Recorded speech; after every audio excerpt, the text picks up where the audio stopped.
Meus irmãos, estou muito feliz por mais essa oportunidade de adorar a Deus, por mais essa oportunidade de cultuar o Teu santo nome e também por poder, como diz o pastor, dividir um pedaço de pão aqui com os irmãos.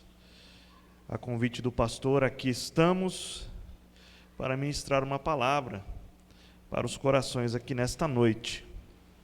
Eu peço à igreja que permaneça orando o Espírito, para que Deus nos dê graça e que consigamos transmitir a todos aquilo que está no nosso coração. Quero dizer também que é muito bom ouvir os testemunhos de irmãos nossos que edificam a nossa vida. Estou muito edificado aqui hoje de ver homens e mulheres de Deus que, por ter a sua confiança e dependência nele, são abençoados por sua bendita misericórdia. Eu quero ler um texto muito conhecido de todos nós, que encontra-se no livro do profeta Isaías, capítulo 6.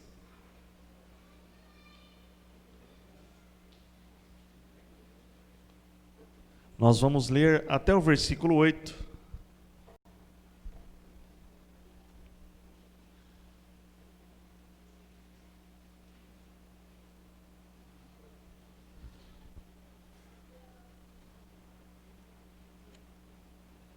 Diz assim a palavra do Senhor: No ano em que morreu o rei Uzias, eu vi ao Senhor assentado sobre um alto e sublime trono, e o seu séquito enchia o templo. Os serafins estavam acima dele, cada um tinha 6 asas, com 2 cobriam o rosto, e com 2 cobriam os pés, e com 2 voavam.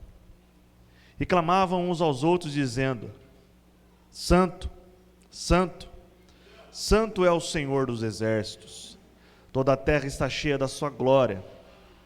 E os umbrais das portas se moveram com a voz do que clamava, e a casa se encheu de fumaça. Então disse eu: Ai de mim que vou perecendo, porque sou um homem de lábios impuros, e habito no meio de um povo de impuros lábios, e os meus olhos viram o Rei, o Senhor dos exércitos.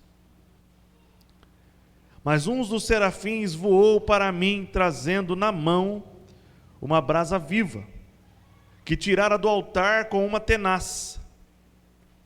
E com ela tocou a minha boca e disse: Eis que isto tocou os teus lábios, e a tua iniquidade foi tirada, e purificado o teu pecado.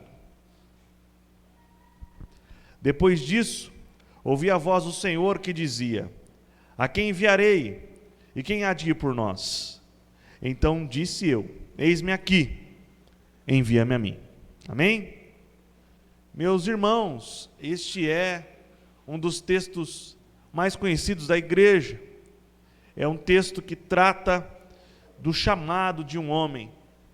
Este homem é o profeta Isaías. Isaías, cujo nome quer dizer o Senhor é a salvação.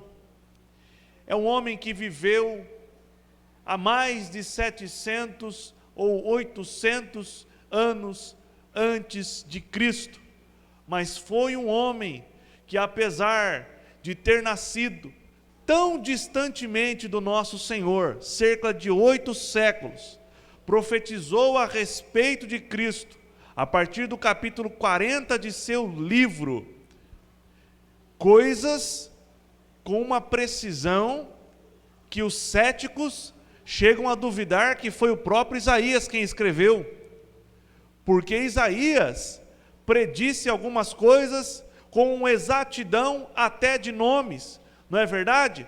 No capítulo 29, ele fala que Israel estaria cativo, mas que sairia do cativeiro, e que Deus usaria um homem chamado Ciro para livrar o povo do cativeiro. E não foi assim que aconteceu? Foi o decreto de Ciro, ou sobre o decreto de Ciro, que o povo saiu do cativeiro. Isaías, ainda um profeta proeminente, é conhecido como profeta messiânico, porque ele profetizou a respeito do nascimento de Cristo ser um nascimento virginal. Isso está no capítulo 9 de Isaías. Ele também profetizou a respeito da morte de Cristo, com detalhes que os evangelistas escrevendo parece que copiaram de Isaías, mas não copiaram, porque estavam lá vendo a profecia de Isaías acontecer no corpo de Cristo. Então veja, ele era um homem usado por Deus, era um homem cheio de Deus e que teve um ministério muito grandioso. A Bíblia diz que este homem profetizou durante o reinado do rei Uzias, do rei Jotão, do rei Acás e do rei Ezequias. E como ele tem uma profecia tratando do reino do norte após Ezequias, alguns dizem que ele continuou não exercendo talvez seu ministério, mas vivo após Ezequias. E a tradição dos hebreus diz que este homem morreu atravessado, cerrado pelo meio. Apesar de ter tido um ministério prolífico, a razão pela qual ele foi cerrado ao meio foi justamente aquela pela qual ele exerceu 52 anos. Agora eu quero dizer aos irmãos aqui que o chamado de Isaías, ele começa a ocorrer no capítulo 6. E aqui tem uma coisa estranha, porque todos os profetas, ou a maior parte dos profetas, quando você vai ler, né, os livros dos profetas maiores, os profetas menores, eles indicam primeiro o chamado de Deus, depois que o profeta é chamado, ele começa a profetizar. E aqui no livro de Isaías, você vai perceber que ele começa profetizando, e depois ele tem o chamado. Então alguns estudiosos dizem que os 5 primeiros capítulos deste livro, o profeta se esforça em trazer a profecia ao povo de Israel, que era uma mensagem dura, era uma mensagem de juízo, era uma mensagem de alerta, dizendo ao povo que eles pereceriam por causa de seus pecados, não é? E então ele entra no capítulo 6, falando do seu chamado, para rogar a si autoridade sobre o seu ministério. Esta é uma visão. A outra visão, na qual eu consigo concordar mais, é de que ele começou o seu ministério por volta de 750 depois de Cristo, antes de Cristo. E aqui, esse versículo começa falando no ano que morreu o rei Uzias. Isso não era 750, já era 740. Então, Isaías, nesse ponto aqui, já tinha 10 anos de ministério. Então o que eu entendo aqui, que Deus não estava chamando Isaías pela primeira vez, mas que Deus estava dando um chacoalhão na vida de Isaías e renovando o seu chamado sobre a vida dele, porque em algum momento Isaías deixou de ser aquilo que Deus esperava que ele fosse. Então aqui eu gostaria de dividir com você algum aprendizado. Talvez você tenha exercido aquilo que Deus te deu por um longo tempo, mas está como um machado embotado, todo cheio de ferrugem. Mas Deus, Ele é o Todo-Poderoso, e Ele pode chacoalhar sim a sua vida, a fim de que Ele renove em você o seu chamado, para que você faça aquilo para o qual Ele te designou aqui nesta terra. Não está encerrado o teu ministério, não está encerrado o seu chamado. Deus tem algo maior para você, Deus tem algo a apresentar a você, para que você vá em frente fazendo o seu propósito maior do que você tem feito. Tem gente que começa no dia a dia a servir a Deus com alegria, mas com o passar do tempo, talvez por não receber o reconhecimento humano, que nós gostamos de ter esse reconhecimento, não é verdade? Quem é que não gosta de reconhecimento? Eu, quando era menino, eu tinha por volta de 10 ou 11 anos de idade, mais ou menos por aí. Minha mãe trabalhava na roça, né? Ela trabalhava na roça, e eu, meu irmão, o Diogo, nós limpávamos a casa lá. Tinha que arrumar a casa todo dia. Então era um ritualzinho. arrumava as camas, varria o chão, lavava a louça, passava pano no chão, lavava o banheiro, varria o quintal, era mais ou menos isso, todo dia. Essa era a obrigação nossa. Mas o que acontecia? A minha mãe tinha uma penteadeira cheia de coisa de mulher, né? Creme, perfume, essas coisas. Eu não tinha que fazer nada ali, não era uma obrigação. Mas eu ia lá, arrumava cada um daqueles cremes e perfumes de uma maneira organizada, bonita, que quem visse de longe ia ver que alguém foi ali e ajeitou aquilo ali. Para quê? Quando chegasse tarde, ela ia olhar e ia me elogiar.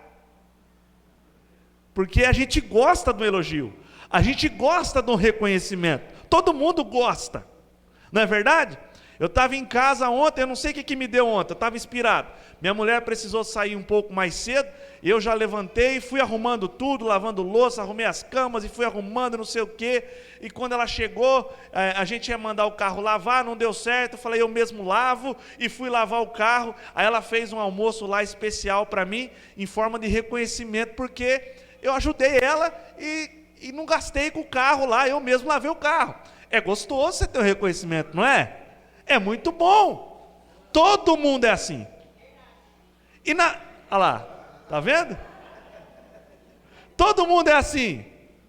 Então veja bem, na vida ministerial, às vezes nós somos assim também. A gente se esforça para pregar, se esforça para limpar a igreja, né? As irmãs que organizam, porque o problema de quem não faz, ele acha que as coisas acontecem sozinho. Ele acha que ele chega aqui, a cadeira está alinhada, o chão está limpo, o lugar da orquestra está limpo, o púlpito está impecável, do nada. Não, alguém trabalhou para acontecer isso aqui, certo? Aí quando você vê uma pessoa pregando, você acha que ele abriu a Bíblia, vem tudo na cabeça dele, que ele não gastou horas para pregar. Não, o irmão foi lá, se esforçou para pregar aquela mensagem. Tem gente que não dorme de noite para pregar uma mensagem. É mentira? Os irmãos que pregam aí falam para mim se eu estou mentindo. Quando o pastor fala, você prega hoje? Ai, ataca o ciático, dá tudo. Então o que acontece? Às vezes a gente espera o quê? Um reconhecimento. Você vai dar aquela aula da escola bíblica, ou a orquestra toca, ensaiou, o ensaio da orquestra é uma benção, é o mais frequentado que tem. É difícil trazer um jovem para ensaiar, mas marcou a orquestra, vem quase todos. Difícil quem falta, o tal do músico gosta. E não é gostoso se falar assim, rapaz, a orquestra tocou hoje, hein? Aí o Fábio fala, glória a Deus, é muito bom, né? Deus seja louvado, mas por dentro ele está falando assim, eu trabalhei e Deus honrou, né? Não estou falando que é assim não, Fábio, nem sei onde o Fábio está, mas, enfim. Os irmãos entendem isso? Às vezes, quando esse reconhecimento das pessoas não vem, o que a gente faz? A gente faz menos. A gente faz de qualquer jeito. Mas deixa eu dizer uma coisa para você. O que é mais gostoso? O pastor dizer que você está indo bem?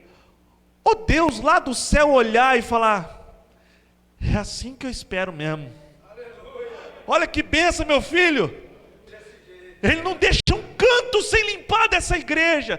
Fique sabendo, meu irmão, você está juntando tesouro no céu, enquanto você exerce o teu ministério com misericórdia e piedade aqui na terra. Mas o que acontece? Muitos, porque não recebem o reconhecimento humano, travam no seu ministério. Nesta noite eu estou aqui para te dizer, Deus vai renovar o seu chamado aqui hoje. Em nome de Jesus Cristo, você vai bater essa poeira e vai trabalhar para Deus com alegria. Com alegria. Esse foi o caso de Isaías. O homem tinha 10 anos de ministério. Aí que ele vem contar que Deus apareceu para ele. Que nada. Deus já tinha chamado ele antes. Mas Deus precisou fazer algo especial na vida dele, para que ele tivesse o ministério dele renovado. E Deus pode fazer na sua também. Ele começa dizendo no versículo 1, ele diz o seguinte: no ano em que morreu o rei Uzias. Irmãos, Eu não sei se você já parou para ler o capítulo 26 de Crônicas, ou do 2 Crônicas, ou mesmo para ler no capítulo 14 de 2 Reis, para você dar uma olhadinha na história do rei Uzias. Pensa num camarada sacudido.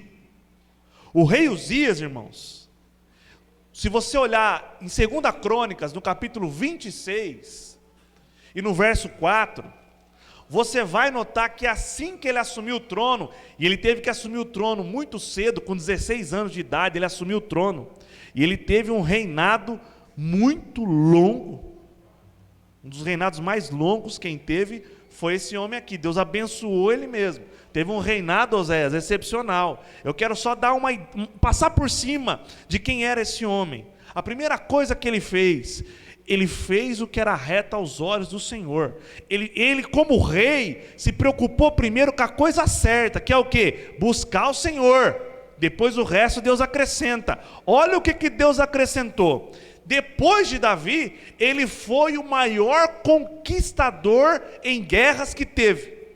Depois de Davi, foi Uzias. Para você ter uma ideia, os Estados Unidos da época era o Egito, era a grande potência. E o nome do homem estava lá. O faraó sabia quem que era Uzias, mas temia Uzias. Existem escritos fora da Bíblia, e eu não vou me lembrar o nome, que é o nome árabe lá, do escrito, que fala do imperador do Egito contando a batalha que ele teve contra Uzias e seus aliados.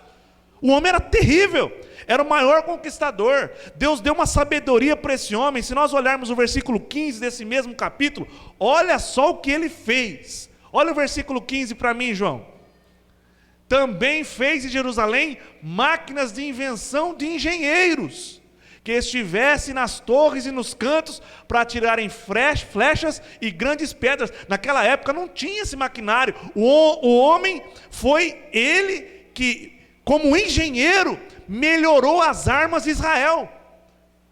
A Bíblia fala também que ele fortificou Jerusalém. No versículo 9, você vai perceber que Jerusalém não era fortificada tanto quanto ele queria. Então ele foi lá, edificou torre na porta da esquina, na porta do vale e nos ângulos, e fortificou essas torres com as armas do versículo 15. Então quem chegasse perto de Jerusalém tinha que tomar cuidado. Não era qualquer exército que ia chegar lá. O homem, ele não era só um homem de guerra, mas ele também era um homem de visão econômica, porque ele investiu na agricultura de Israel, e a agricultura de Israel começou a ficar pungente. Eu não sei se vocês sabem, irmãos, já ouviram falar do sistema de irrigação israelense? Não, né? Talvez alguns irmãos aqui já ouviram falar. Aquele lugar é um lugar desertão, é um lugar semiárido, mas eles plantam as coisas lá e as coisas crescem, porque eles têm um sistema de irrigação muito sofisticado. É dessa época. Pensa numa coisa dessa. O homem era um homem grande. Como se não bastasse, irmãos, o exército dele tinha mais de 307 mil homens, fora os líderes de cada grupo, que eram 2.600. Então, ele não era um rei qualquer, ele era o grande rei de Israel. Depois de Davi, foi Uzias. Agora tem uma coisa, ele conquistou tanto, Oséias, ele conseguiu tanta coisa, ele ficou tão grande, ele ficou tão proeminente, que o orgulho encheu o coração de Uzias. Sabe o que Uzias fez? Ah, quer saber? Não tem para mim. Já conquistei tudo que eu quis conquistar. Eu estou bem. O reino está próspero. Meu exército é grandioso, é forte. Ele deu uma de Davi, sabe? Quis imitar Davi até nisso aí, viu? Ao invés de ir para a guerra, ficou. Davi ficou lá por causa de Batseba. Mas Uzias, o que ele fez? Ele pegou o incensário do sacerdote e foi queimar incenso no lugar santo. Ele não podia, isso não era atribuição dele. Por causa disso, o sacerdote Azarias veio correndo com mais 80 homens. É Azarias mesmo, né? Isso. Com mais 80 homens, tirou ele lá de dentro, confrontou ele, ele brigou com os 80, porque era o rei soberbo, egoísta, cheio de si, porque quando as coisas dão certo, a gente acha que é a gente, né?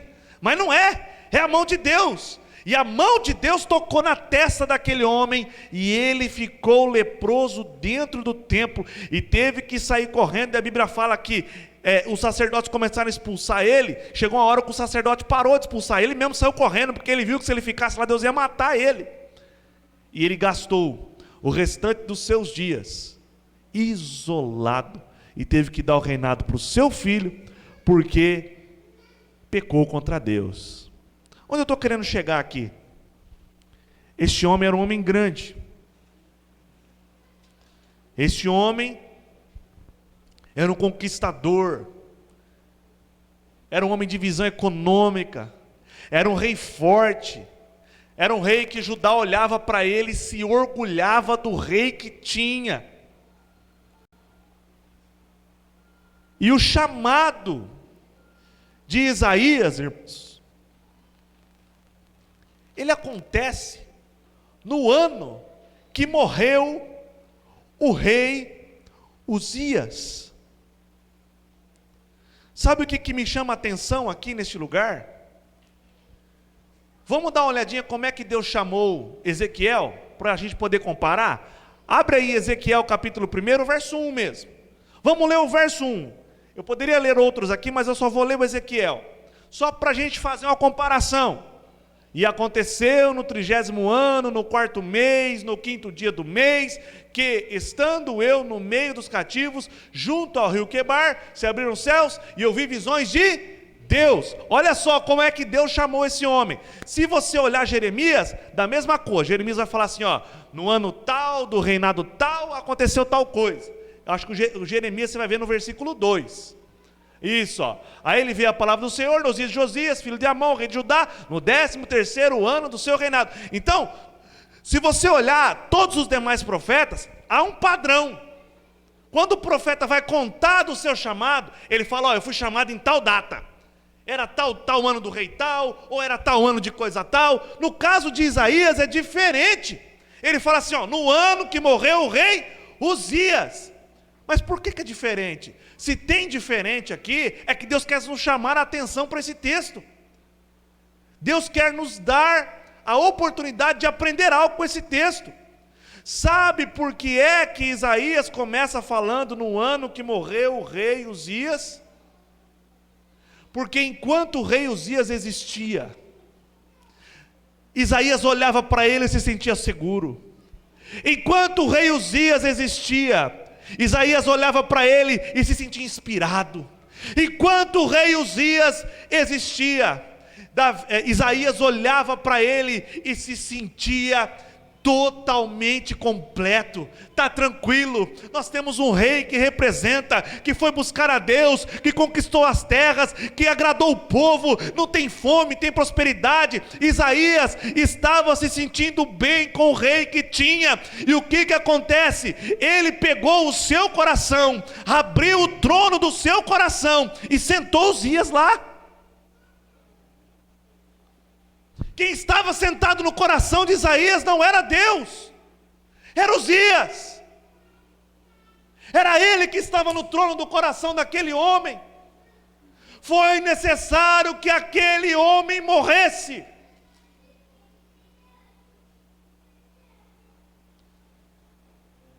para que ele olhasse para o trono do Senhor. Nessa noite eu quero dizer a você, em nome de Jesus, muitos de nós que estamos aqui, nós declaramos que Jesus Cristo é o nosso Senhor, nós dizemos que Ele é o nosso Deus, nós dizemos que Deus é o nosso Pai, nós dizemos que Cristo é em primeiro lugar. A minha filha que está aqui, a minha filha tem só 11 anos, às vezes eu falo para ela assim, filha, quem que você ama mais? Brincando, né? Entre eu, ela e a mamãe, ela fala assim, primeiro eu amo Deus. Então a gente consegue falar da boca para fora, certinho, não é? Quantas vezes foi ensinado no púlpito? Primeiro Deus, depois família, depois trabalho, depois igreja, não é? As prioridades não é essa? A prioridade primeira não é Deus? Mas irmãos, quem é que está sentado no trono do nosso coração? É Cristo. Eu quero chamar você à reflexão. Se é Cristo que está sentado no trono do nosso coração, por que trabalhamos 12, 14, 16 horas por dia para sermos alguém na vida? E negligenciamos um momento de comunhão com Ele. Se Cristo está no trono do nosso coração, por que é que nós fazemos todas as estratégias possíveis para angariarmos poder, ou na cidade, ou na sociedade, ou no trabalho que nós tivemos, galgar uma posição? Nós empregamos tanta força e não gastamos tempo em comunhão com Ele. Mas se Cristo está no trono do nosso coração, por que é que nós gastamos 1, 2, 3, 4 horas com entretenimento fútil, barato, que não nos leva a nada? E aqui eu estou falando uma realidade que permeia todos nós, ao invés de desenvolvermos a nossa comunhão com Cristo. Será que ao olhar no espelho, eu estou falando porque eu senti isso ontem, enquanto eu estava tomando um banho, eu meditava nesse texto, e a única coisa que vinha na minha cabeça é: Uzias está entronizado no seu coração. Irmãos, hoje é dia de Uzias morrer em nossa vida. Nós precisamos matar Uzias. Uzias do entretenimento. O entretenimento é bom, claro que é bom, mas na medida certa. Ele não pode estar entronizado na nossa vida. O celular é uma coisa terrível, é um vício, do qual nós não conseguimos nos livrar, é o nosso novo Uzias. As redes sociais, o sono, gastamos, olha, eu não sei, eu não consigo mais. Quando eu era mais novo eu conseguia, tem gente que consegue dormir 12 horas, 12,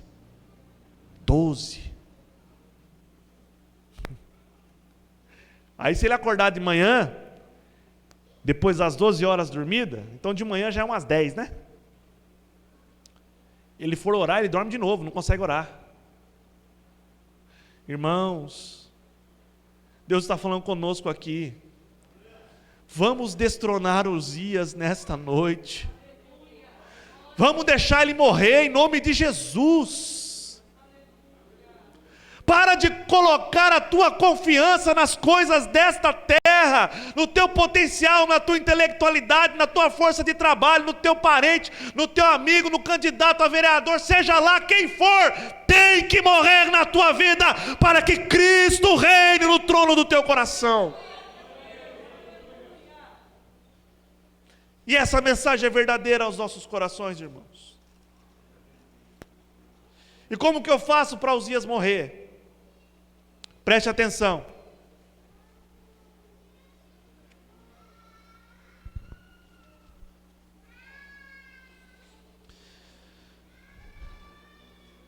Eu vi ao Senhor assentado sobre um alto e sublime trono, e o seu séquito enchia o templo. Irmãos, se o trono era alto, algumas traduções falam alto e elevado. Se era alto e sublime, se era alto e elevado, ele teve que olhar para cima, não teve? Sabe como é que nós vamos fazer Uzias morrer essa noite? É tirar a nossa cabeça dessa posição aqui, ó. Eu vou fazer para você entender. Essa posição aqui, sabe o que eu estou fazendo aqui? Estou olhando para o meu umbigo. Porque o entretenimento, a performance de trabalho, o fazer algo bem, o conquistar, o poder viajar, as distrações, são todas elas porque o nosso umbigo está no trono. Nós queremos agradar a nós mesmos, fazer a nossa vontade para nos completarmos e nos sentirmos bem. Mas agora é hora, é dia de pararmos de olhar para o nosso próprio umbigo, levantarmos a cabeça e olharmos para o verdadeiro trono, que é do Deus, aquele cujo séquito enche todo o templo e a terra está cheia da sua sua glória. Ele é o verdadeiro Rei no qual nós devemos adorar.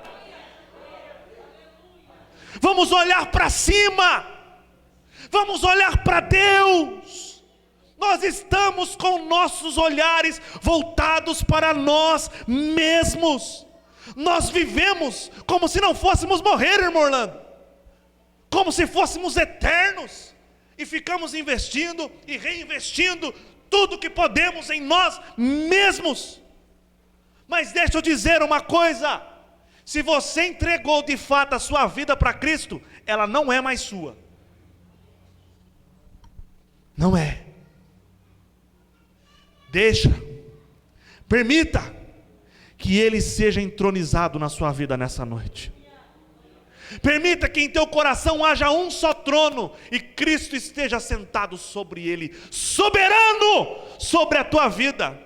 Sabe por quê? Que às vezes nós não deixamos e não permitimos que Cristo reine sobre nós? Porque reino é governo. Aquele que reina, comanda. Ele fala e acontece. E às vezes não queremos que Cristo fala, que realize em nossas vidas coisas que é contra o nosso próprio desejo. Mas saiba de uma coisa: se Ele estiver entronizado, Ele cuida da tua vida. Ele sabe o que é melhor para você. Ele sabe o que vai te levar para uma vida eterna ao lado dele.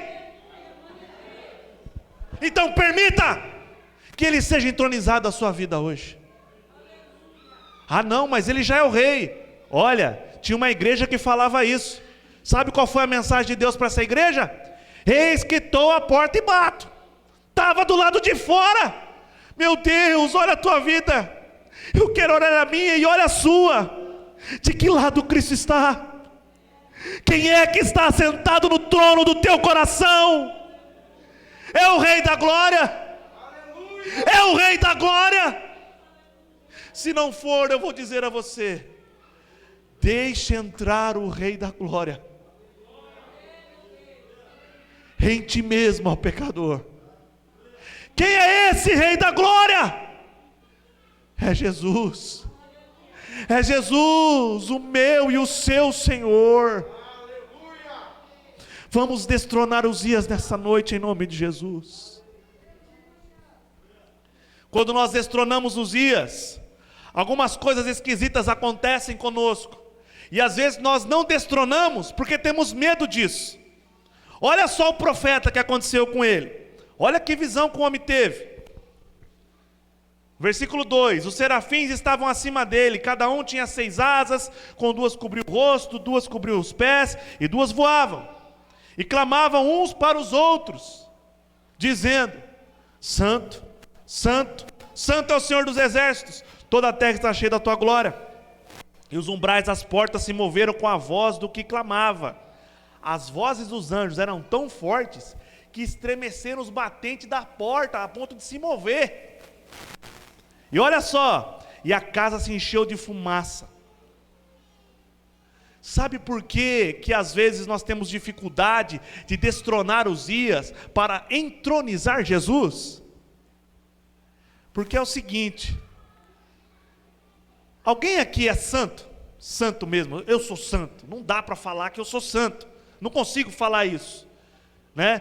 Deus nos fez santo diante dele mesmo através da pessoa de Cristo. De maneira que quando ele olha para mim, ele vê Cristo. Porque se ele me visse, ele ia ver impureza. Não é? Agora você imagina, Deus não é santo. Porque falar santo uma vez já é uma coisa difícil. 2 vezes já é sublinhar. Agora 3, Ele é absolutamente santo. Perfeitamente santo. Superlativamente santo. É uma santidade que eu nem sei medir. E quando o santo sobe no trono, sabe o que acontece conosco?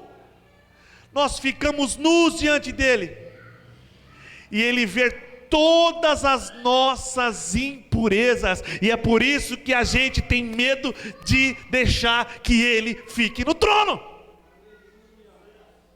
Mas deixa eu dizer uma coisa para você: Isaías, no capítulo 5, ele está profetizando para o povo. Eu vou ler alguns versículos aqui, ó. Versículo 11. Ai dos que se levantam pela manhã e seguem a bebedice. Agora eu vou ler o versículo 18. Ai dos que puxam pela iniquidade com coração, com cordas de vaidade e pelo pecado, como se fossem com cordas de carros. Depois o 20. Ai dos que ao mal chamam bem e ao bem chamam mal. Depois no versículo 21. Ai dos que são sábios a seus próprios olhos. Versículo 22. Ai dos que são poderosos para beber o vinho e homens forçosos para misturar bebida forte. 23. Ai dos que justificam o ímpio para presentes e ao justo negam a justiça. Ao todo, ele fala 6 ais aqui para o povo. Ai de você que bebe, ai de você que fala mal, ai de você que é vaidoso. Ele está falando para o povo, ai. Até esse momento aqui, Isaías não tinha tido um chamado e um encontro especial com Deus. Mas aí quando ele tem um encontro, que o trono dele fica vazio de Uzias, e Deus é entronizado com a tua santidade, desnuda a face de Isaías, do alto da cabeça à planta dos pés. Isaías grita ai de novo, só que não é para o povo, é para ele mesmo. Ele fala assim, ai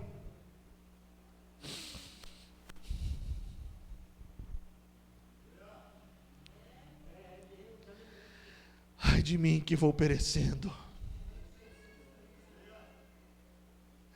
ai de mim que vou perecendo, porque eu sou um homem de lábios impuros. Quando ele está no trono, a nossa miséria aparece. Quando ele está no trono, ele é o Senhor das luzes, nada fica oculto diante dele. Aleluia. Quando ele está no trono, nos resta gritar, ai de mim que vou perecendo. Eu sei que tem crente aqui que tem medo disso, de que Deus desnude a sua vida e mostre para você o quão miserável você é. Mas deixa eu te dizer uma coisa, aquele que está sentado num alto e sublime trono, tem uma solução para a sua impureza, seja ela qual for, seja o pecado mais lamacento, mais mal cheiroso, mais horripilante, seja as trevas mais enegrecidas possíveis, Ele consegue te resgatar de lá, porque foi assim com Isaías, quando ele grita, ai de mim que vou perecendo, porque eu sou um homem de lábios impuros, habito no meio de um povo de impuros lábios. A Bíblia diz, no versículo 6, mas um dos serafins voou para mim, trazendo na mão uma brasa viva, que tirara do altar com uma tenaz, e com ela tocou a minha boca e disse, eis que isto tocou os teus lábios, a tua iniquidade foi tirada, e purificado o teu pecado. Leia comigo rapidamente, Levíticos capítulo 16, e no verso 12, preste atenção nisso, Levíticos 16, e no verso 12, aqui Deus está dando instrução para como que o sacerdote tem que agir no momento do sacrifício. É aquele sacrifício anual, para cobrir o pecado do povo.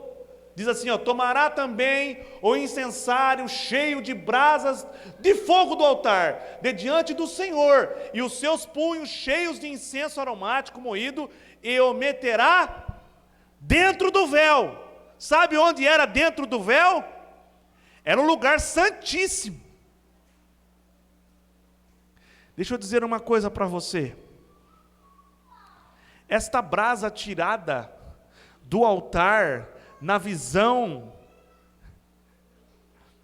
de Isaías, que tocou os seus lábios e o purificou, ela traz um simbolismo para a obra redentora de Cristo, porque ele morreu, ressuscitou, subiu ao céu, Oséias, e ele entrou com o incensário no Santíssimo. Ele não vai tocar os seus lábios como a brasa, ele não precisa, porque ele, que é o sacerdote, também é o Cordeiro, e o sangue dele nos purifica de todo pecado. Aleluia. Permita que Deus desnude a sua miséria, para que ele também possa purificá-la. Não tenha medo de entronizar Jesus na sua vida nesta noite, porque embora você perceba e grite, ai de mim, já foi providenciado algo nos céus, naquela cruz, no madeiro cruento, cada gota de sangue que caía, se coloca debaixo dela hoje em nome de Jesus.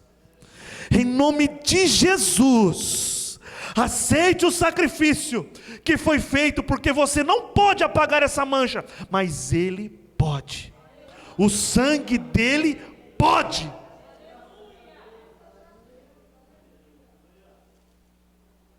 Sabe o que Deus ofereceu para Isaías, quando ele gritou, ai de mim?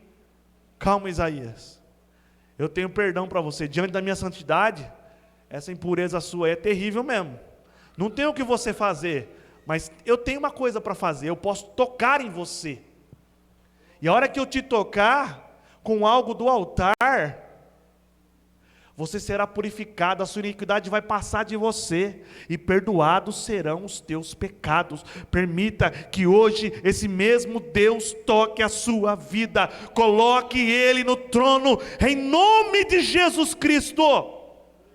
Sabe por quê?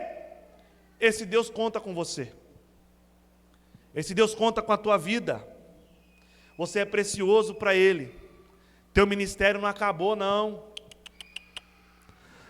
A obra que Deus começou na tua vida, ela está estagnada porque você entronizou Uzias. Mas hoje, ele morre na sua vida. Deus está entronizado nela. Ó templo do Espírito Santo, deixe a luz de Cristo brilhar em você. E à medida que ela for encontrando os recônditos, os lugares mais escondidos, com as sujeiras mais encruadas, o sangue dele vai te purificar de todo o seu pecado. Aleluia! De maneira que você não só será perdoado, você vai se sentir perdoado aqui essa noite. E quando Deus falar, eu vou usar um exemplo aqui, tá? Cadê o Edenilson? Será que ele pode? Eu vou gritar, ai, não, eu vou gritar, mediante a tua purificação, Senhor, eis-me aqui, envia-me a mim. Ele quer que você diga isso essa noite, acreditando que Ele tem um chamado na sua vida, amém? Deus te abençoe.